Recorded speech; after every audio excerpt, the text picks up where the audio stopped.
Guys, ito yung tinam kong kamatis kahapon. Ayan. O, diba? Saka yung sili, oh. Ayan yung sili. Ayan yung kamatis. Ayan. Ayan, gumanda na yung tubo nila kasi inulan sila. Ayan.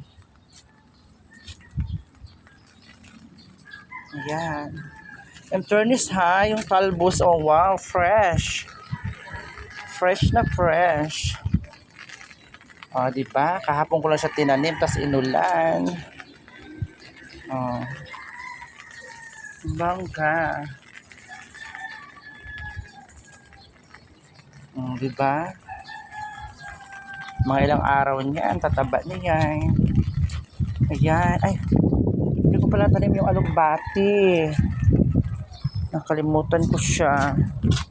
Itanim ko siya dito sa may puno kasi balang araw bukas makalawa may sarili na kaming alugbati, diba? Kahit isang puno lang yan, marami ako magugulay yan pag nabuhay. Yan, bongga talaga siya. O, diba? Tuloy-tuloy na ang pagbuhay niya. Yung kangkong, dami ko pang pwede pagtamnan, Yan. Bye-bye.